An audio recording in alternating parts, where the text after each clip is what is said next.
Hello Rebrand gang, and welcome to episode 27 of Rebrand Everything. Today we're going to be rebranding Bimbo, and this was submitted down in the comments a few months ago now, and that was thanks to RSR and also Legend and Anna, who jumped into the comments to confirm that this was a good idea for a rebrand. If you would like to submit a rebrand idea, visit rebrandeverything.com and fill out the form, and I'll add it to my evergreen list. Anyway, let's get on with rebranding Bimbo.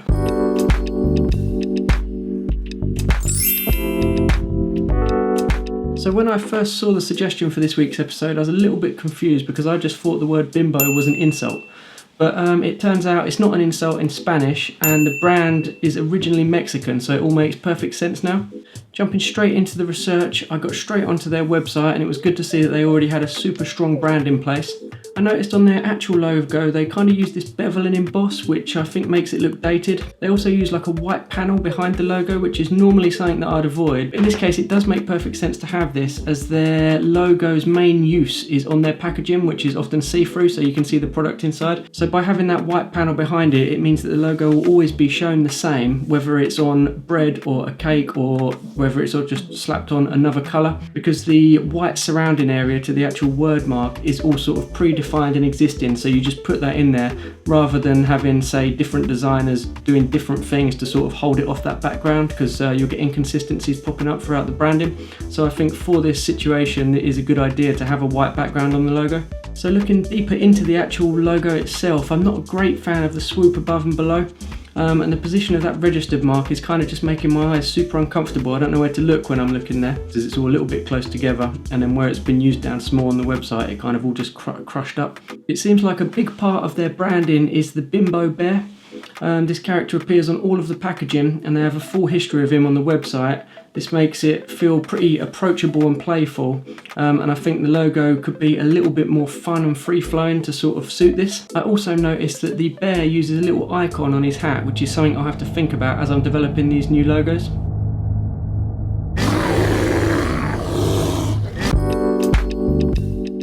So jumping into the sketching phase, there's obviously quite a lot to think about on this one, because obviously we've got the website, we've got all the packaging, and we've also got this little bear mascot to sort of think about when we're developing this.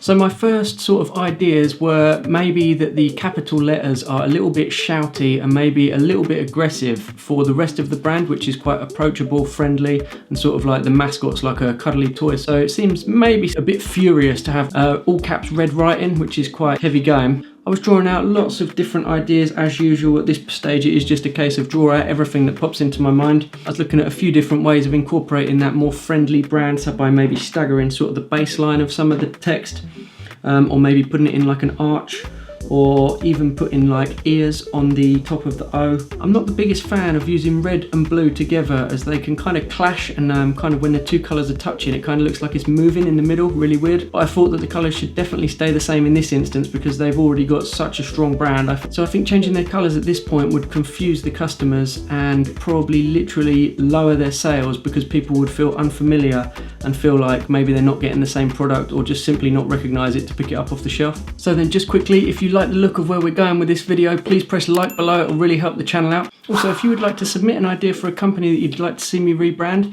visit rebrandeverything.com, fill out the form, and I'll add it to my evergreen list. Let's get on with this video. I forgot to say, follow me on Instagram at rebrandeverything. So I started out option 1 by thinking that I was going to create just a simple evolution of the current logo rather than a complete rethink.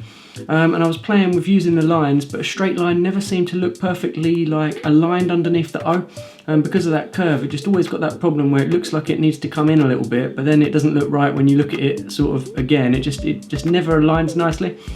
So to fight this, I thought about having the line maybe curving upwards around the logo. And then I just kept developing that and tried until eventually I basically had a line around the whole logo, which I thought made the whole unit just look a lot stronger and more balanced. I changed the font for something with a circular O, just so that it looked a little bit more eye-pleasing and sort of like a nice smooth geometric ending on the box without it jarring with the text. And then to give a little nod to the previous logo, I also decided to add the cuts in the B's. It just gives that little bit of sort of a link to their previous logo. And to do that, I just made a white rectangle on top of it, and fiddled around with the actual points using the direct selection tool just to give me that diagonal that I needed, and then I just used the shape builder tool just to cut away the parts that I didn't want. So you select the item, go shape builder tool, which is just Shift and M, hold down Alt, and then just drag over the bits you don't want and they just disappear. 2. So for option 2, I wanted to move away from them capital letters as they seemed a little bit harsh for the friendliness of the rest of the brand, as I mentioned earlier. So once I'd chosen a font that I liked and thought could develop and look quite friendly and fresh, I wanted to include some sort of feature to make it look more custom, so it didn't just look like I just typed it out in the font and been lazy. I didn't really like the look of the dot on the top of the eye, so I thought that could be a perfect opportunity to add a little bear feature in there.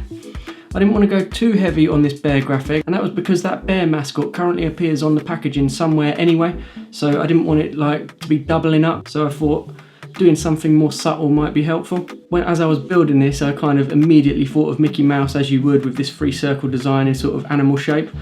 So I had a quick look on the internet to make sure it wasn't just a straight copy of it. However hard I try for this, it's always such a similar concept that you can't help but thinking of Mickey Mouse when you see it. And then I looked at ways of holding the logo off of the background by including a holding graphic behind the text. So I tried rectangles, and I also tried using offset path and just putting like a white panel behind it. I felt that looked a little bit too bumpy in places. 3.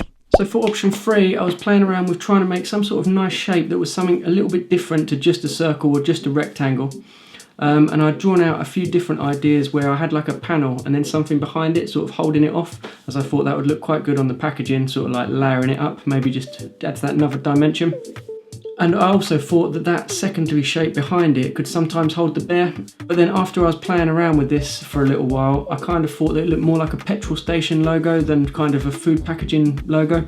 And I didn't really like it when the red was touching the blue, as like I mentioned earlier, it looks like it's kind of moving at the points that touch. So I was trying to put in white strokes between it, but then it just looked like overcomplicated it. And I'm all about the simple logos. I think simplicity over everything, really. And because of this, I needed to find a different way to make it a little bit more quirky and unique, rather than just being the word typed out and put in like this long hexagon. I didn't want it to be so boring. So I've kept it quite simple and managed to fit in both colours by splitting the word straight down the middle and then just using a different colour for each side. I just thought it might be quirky, and I also thought that it might open a few creative avenues on the actual branding. Maybe you could have half the packaging blue, half the packaging red or something like that. I just thought it was an idea that could be developed. 4. So option 4 was one of them logos that worked in my head. I thought I had a really nice vision, and then when I actually made it and laid it all out, I really wasn't sure if I just absolutely hated it. So I wanted to create like an arched logo to give it some sort of retro vibe but still look kind of modern and cool, and I guess that would become down to the font choices and sort of line thicknesses, whether it looks modern or super old fashioned. And then I think maybe the arched logos kind of remind you of like the sign above a doorway, so maybe they like draw your eye in and are kind of inviting. I was looking at different ways of actually achieving this within Illustrator, and I was using the warp tools in the effect menu. And then I also, as well as that, started doing like a custom build where I did the type on the path so that it had that curve in the same curve as the circles. And then I was going to use 2 lines overlapping to sort of cut a section out that I wanted. Because I couldn't get the M to sit perfectly in the middle, I was having trouble making it work. In the end, I did use the arch under the warp menu to achieve that curve, and then I started putting different things behind it, and I kind of thought give it that global feel by sort of putting a global icon in there.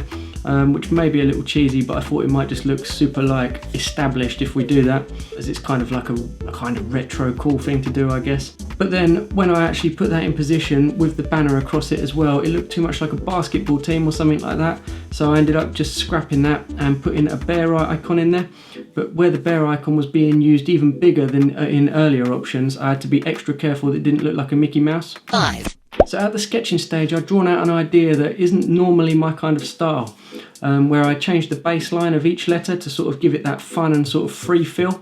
And I thought immediately, oh, maybe I should choose a fun font because I'm doing something sort of wacky with it. But then I thought, actually, I think it's going to go too sort of preschool and childish if I do that. So I ended up using like quite a modern and neat font. I think it was actually Poppins Extra Bold, which is quite modern, quite solid and big sans serif. And I thought we give it the wackiness by changing the baseline and sort of some of the angles.